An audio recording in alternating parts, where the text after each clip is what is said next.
দেখো আমার যেই লঙ্কা গাছটাতে তো চলো জল নেই বলে এরকম হয়ে গেছে, কিন্তু পোকাতে ধরেছে, একটাও লঙ্কা হচ্ছে না, একটাও লঙ্কা হচ্ছে না। লম্বা হয়ে যাচ্ছে তাল গাছের মতো, কিন্তু লঙ্কার নাম নেই, নামও নেই, গন্ধও নেই। এটা কি করি আমি বুঝতে পারছি না, একে রাখি। আর সেকেন্ড হচ্ছে, এই যে গাছটা দেখতে পাচ্ছ, এই গাছটাতে প্রচুর ফুল হয়, কিন্তু এটাতে দেখো খুব জোর একটা হচ্ছে, এটাতে ভীষণ সুন্দর গন্ধ হয়। আর এত কুঁড়ি হচ্ছে না, দেখো কত কুঁড়ি হচ্ছে, কিন্তু ফুল ফুটছে না। আমার মনে হয় এখন আমি বেশ কিছুদিন না, আমি একে জল দেবো না, বেশ কিছুদিন দেবো না। কখনো কখনো মাটিকে না শোকাতে দেওয়া অনেক জরুরি হচ্ছে। আর এই যে গাছগুলো দেখতে পাচ্ছ, এই ছোট ছোট, এইগুলো হচ্ছে তোমার নয়নতারা গাছ হচ্ছে। নয়নতারা গাছের একটা কি বলবো কোয়ালিটি হচ্ছে কি, নিজে থেকে হয়ে যায়। এই যে ছোট ছোট ছোট ছোট আছে, এরা ধীরে ধীরে বড় হয়ে যাবে। চলো কে রেখে দিই, বড় হবে যখন ট্রান্সফার। আর এবারে আমার টমেটোর গাছ বিলকুল ভালো হয় না, আমি জানি না কিসে, কিছুর তো প্রবলেম হয়েছে যার জন্য হয়নি। ফুল তো ফুটেছে এখানে, কিন্তু ভালো করে হয়নি এগুলো সব। দেখো এই যে নয়নতারা হয়েছে, আজকে কি বার হচ্ছে, আজকে শনিবার হচ্ছে। আজকে আমি হতে পারে ট্রান্সফার করবো, ইয়া ফির সোমবার করব। রবিবার তুলসীতে টাচ করতে নেই, এটা জানি না তোমরা কেউ জানো কি না। রবিবার তুলসীতে টাচও করতে নেই। খুব আমার বেগুন গাছ, বেগুন গাছকে আমি দেখিয়ে দিই, যেটা হচ্ছে তোমার এখানে দেখো বেগুন গাছে অনেক ফুল ফুটেছে, অনেকে দেখো কিরা ধরে যাচ্ছে। আরে দিমা, কিরা ধরে গেছে দেখছো তো। বেগুন গাছে নতুন পাতা আসছে। টমাটার দেখো, টমাটার গাছে তো তাড়াতাড়ি গ্রো করে না, এবার আমার গ্রোই করেন। এবারে আমার এই গাছগুলো বিলকুল আমি জানি না, এতে এই আমি এবারে না ট্রাই করেছিলাম কি গ্রো ব্যাগ আমি এখনো অর্ডার করেছিলাম, আবার ক্যান্সেল করে দিলাম, কি এইগুলোতে হয়ে যায় কিনা। আমি তো শুনছিলাম এগুলোতে হয়ে যায়, এবার এগুলোর দোষ হচ্ছে কি কিসের আমি জানি না, কিন্তু আমি দেখছি গ্রো ব্যাগও আমি অর্ডার করে দিচ্ছি। আর আমি না একটা ওষুধ অর্ডার করছি। এই দেখো আমি জল নিয়ে নিয়েছি, তো চলো গাছে জল দেওয়া যাক।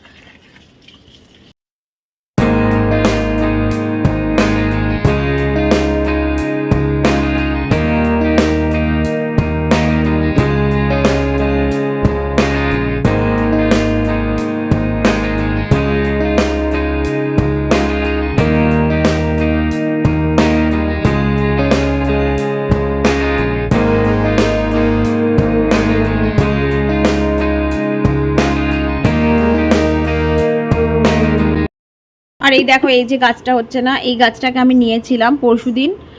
এই গাছটা এর দাম নিয়েছিল তোমার 70 টাকা দাম নিয়েছিল, এটাকে 70 টাকা নিয়েছিল। আর এই গাছটা নিয়েছিলাম, এই গাছটাও বলেছিল কি 100 টাকা দিতে, কিন্তু আমি 100 টাকা দিইনি ওকে, ওকে এটা দিয়েছিলাম 80 টাকা দিয়েছিলাম। তো লাগভাগ এটা 70, ওটা 80 নিয়েছিল। Hey friend, good evening, welcome back to my channel. আর এখন সন্ধ্যে হয়ে গেছে, আর সন্ধ্যেবেলা থেকে আমি ব্লগটা শুরু করছি। এখন বাজে 7:30, আর 7:30টার সময় আমি আজকে 6টার সময় চা খাওয়া হয়নি, তো চা বসিয়ে দিয়েছি, দুধ চা হচ্ছে। আর এবার সময় হয়ে গেছে সন্দেশে খেতে দেওয়ার। তো সন্দেশ আজকে যে খাবারটা খাবে সেটা আমি তোমার সাথে শেয়ার করছি, চলো।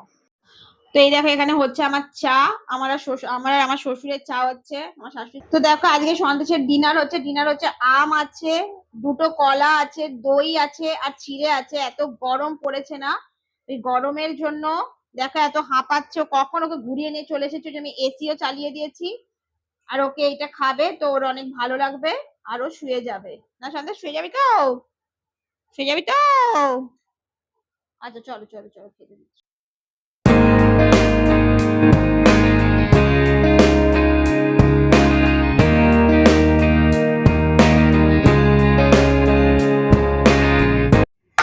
তো দেখো সন্ধ্যে হয়ে গেছিল, চা ফা খেয়ে নিয়েছিলাম, নিয়ে রুই পড়াশোনাও করে নিয়েছিল। নিয়ে এবার আমরা যেটা করছি সেটা হচ্ছে আমরা একটু লুডো খেলছি। রুই পড়াশোনা হয়ে গেছে, রুইকে বলছি তাদের পড়াশোনা করে তাহলে লুডো খেলবো। তো এবার আমরা তিনজনে মিলে লুডো খেলছি, আর লুডোটা এত ছোট হচ্ছে আমি দেখাচ্ছি। পুট। আর আমাদের দেখো জুগার সিস্টেম কিরকম হচ্ছে, আমাদের জুগার সিস্টেম হচ্ছে এটা হিঙের কোটোতে আমরা খেলছি, কেন কি এর যেটা হারিয়ে গেছিল, তো এটাতে আমরা জুগার করে দেখো এটা খেলছি। মানে খেলার ইচ্ছে থাকলে মানুষ কিছুই খেলতে পারে। বাবা বাবা, ছক্কা ছক্কা ছক্কা ছক্কা ছক্কা, 4। আর একটা পড়েছে, দুটো বেরিয়েছিল আমার, একটা প্রথমে বেরিয়েছিল, এবার একটা বেরোলো, 4। না ঝুট না,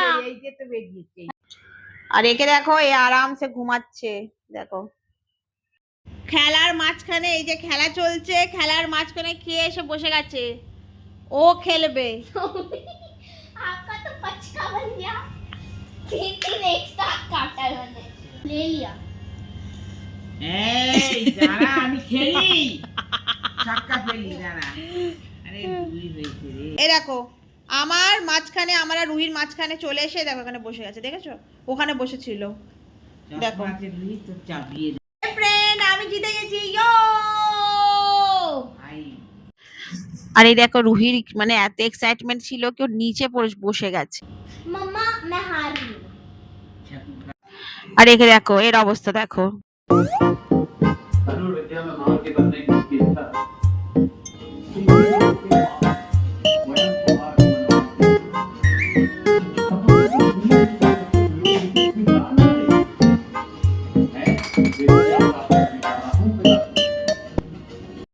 এ ফ্রেন্ড, গুড মর্নিং। এই দেখো, আমার সকাল হয়ে গেছে, আর সকালবেলাতে আজকে বেশি কিছু বানাইনি। একটু ধীরে দে এটা। আর এই যে সকালবেলা আমরা বেশি কিছু বানাইনি আজকে। ম্যাগি, রুহি ওই দিন না অনেকগুলো ম্যাগি এনেছিল, আর ওই সব ম্যাগি একসাথে বানিয়ে নিয়েছিলাম, রুহিকে দিয়ে দিয়েছি, আমরাও খেয়ে নিয়েছি। আজকে হচ্ছে ব্রেকফাস্ট। কি হচ্ছে?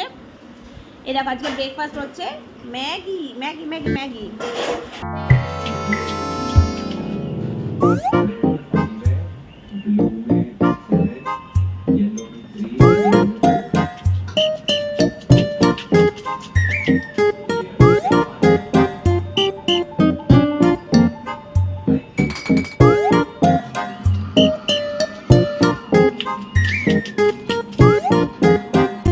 এই ফ্রেন্ড, আমি দেখো চান করে চলে এসেছি, আর চান করার পরে এবার আমি করে নেবো একটু পুজো।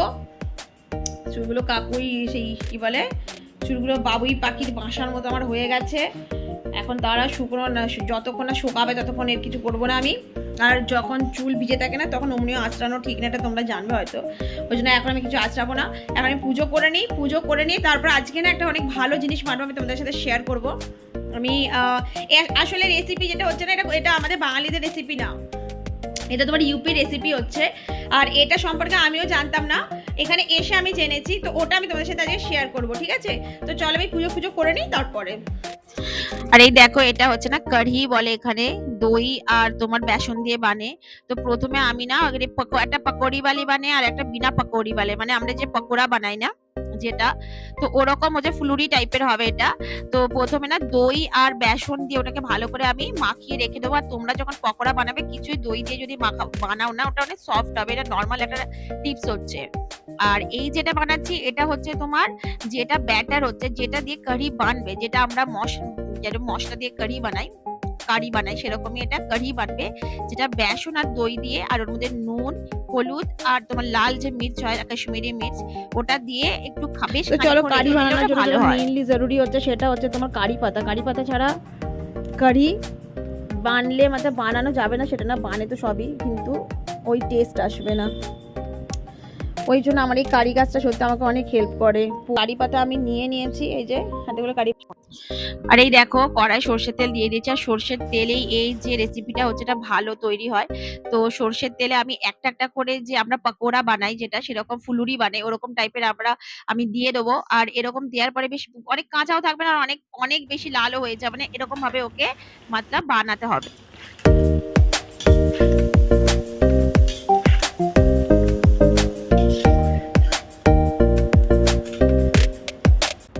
আর একটা টিপস আমি বলে দিচ্ছি, যদি তোমরা বানাও এটাকে না, তেলের মধ্যে একটু ঘি দিয়ে দেবে, তো টেস্ট বেড়ে যায়। আর কি কি নিয়েছি ছক দেওয়ার জন্য, দেখো কারি পাতা, মেথি, গোটা ধনে, গোটা জিরে, আর তোমার লাল যে লঙ্কা হয়, আর কাঁচা লঙ্কার হিং। এটা হচ্ছে তোমার, এইটা যদি দিয়ে ছক লাগিয়ে কারি বানাও এত টেস্টি হবে, কখনো নিজে বানিও তো তাহলে বুঝতে পারবে। আর রসুনের টেস্ট তোমাকে দিতে হবে, একটা রসুনের আলাদা একটা টেস্ট আসবে, রসুনের ছক দেবে। অনেকে পেঁয়াজ হলে আমি পেঁয়াজ দিয়ে দিই। আর তারপরে ওটা দিয়ে তারপরে জল দিয়ে তোমাকে অনেকক্ষণ বেশ খানিকক্ষণ ফোটাতে হবে। কারি এখানে অনেক রকম ভাবে বানায়, কেউ অনেকক্ষণ ফোটায়, কেউ বেশিক্ষণ ফোটায় না। আমি বেশ অনেকক্ষণ ফুটিয়েছিলাম। তো এই দেখো কারি তৈরি। তো বন্ধুরা, আজকে আমার এই ব্লগটা যদি তোমাদের কিছু ভালো লেগে থাকে, প্লিজ লাইক, শেয়ার আর সাবস্ক্রাইব করে দিও আমার চ্যানেলটাকে। আমি আবার আসছি আর কালকে একটা নতুন ব্লগ নিয়ে। ততক্ষণে যেন তোমরা সবাই অনেক ভালো থেকো, অনেক খুশি থেকো। চলো টাটা, কালকে দেখা হচ্ছে।